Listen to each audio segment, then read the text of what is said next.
Composé de 34 poèmes étalés sur 66 pages, le recueil Au seuil du désespoir de Nyikiri Innocent Diarra broche la vision de l'auteur sur l'actualité nationale et internationale. Au dire du jeune professeur, ce recueil plonge le lecteur dans un passé récent sur la situation sociopolitique du Mali. Ce sont des sentiments de joie et de satisfaction. D'accord. Quand tu écris un livre et que tu fais son lancement, tu invites des gens et ils viennent très nombreux. Cela te motive davantage à continuer l'écriture. Et c'est ce qui fait que je suis très heureux. Toutes les personnes qui sont venues, de loin, de près, etc., je les remercie tous. Vraiment, je suis très content. Comme thématique dans le recueil de poèmes Au seuil de l'espoir, nous avons les conditions de l'ancien malien. Et en dehors de cette première thématique, il y a la thématique de la crise multidimensionnelle qui traverse le Mali. Ensuite, le problème du terrorisme, de l'immigration. Ensuite, nous avons aussi comme thématique la pandémie à Covid-19. Et au-delà de tout cela, il y a les retards et l'exploitation de l'Afrique, qui est une thématique principale aussi. Et bref, il y a la violence économique. Pour les professeurs de l'école normale supérieure, ce recueil a vu le jour grâce au courage et à la perspicacité de son auteur. Pour eux, le sentiment est immense, dans la mesure où ils voient les résultats de leurs efforts porter fruit. C'est pour cela qu'ils encouragent les jeunes à la lecture et à se lancer dans l'écriture. Aujourd'hui, Nyikiri Diarra nous a honorés de ce beau recueil de poèmes, riche en contenu et plein d'espoir pour la jeunesse malienne et la jeunesse africaine. À l'endroit des élèves et des étudiants du Mali, pour les inviter à lire. C'est la lecture, seule la lecture peut nous tirer de l'ignorance et peut nous aider à contribuer qualitativement au développement de notre pays. Le problème de la jeunesse du Mali aujourd'hui, c'est un problème de ressources humaines.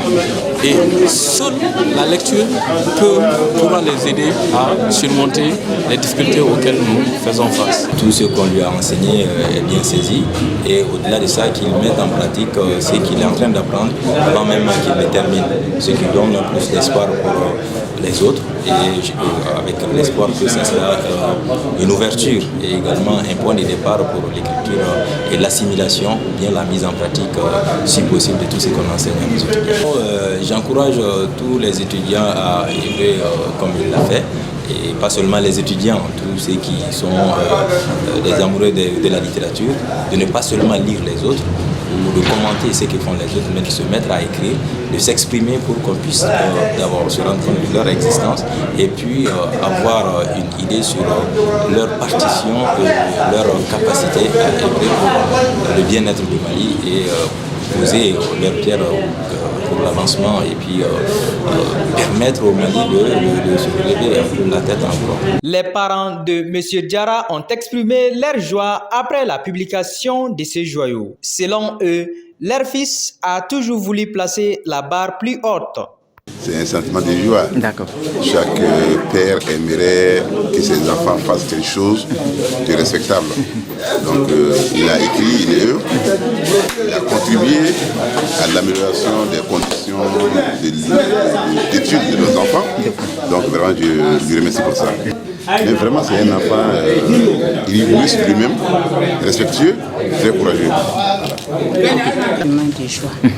Je suis très fière de ce qu'il a fait. Depuis son enfance, il avait de l'espoir. Et moi, je dirais tout enfant qui a de l'espoir peut réussir. La salle du centre Djoliba de Bamako était pleine à craquer des jeunes professeurs et élèves.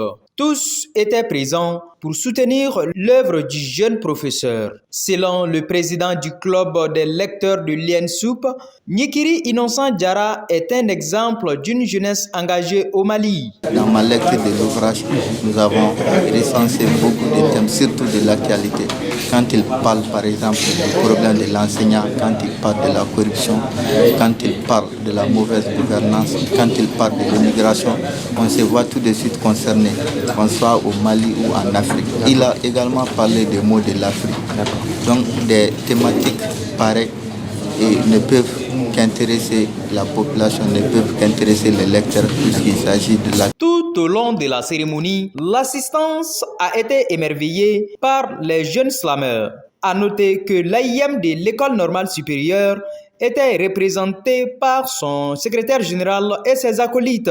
Comme le disait Nelson Mandela, une nation qui lit est une nation qui gagne. Bonne chance à Gnikiri Innocent Diarra et vivement la prochaine parution.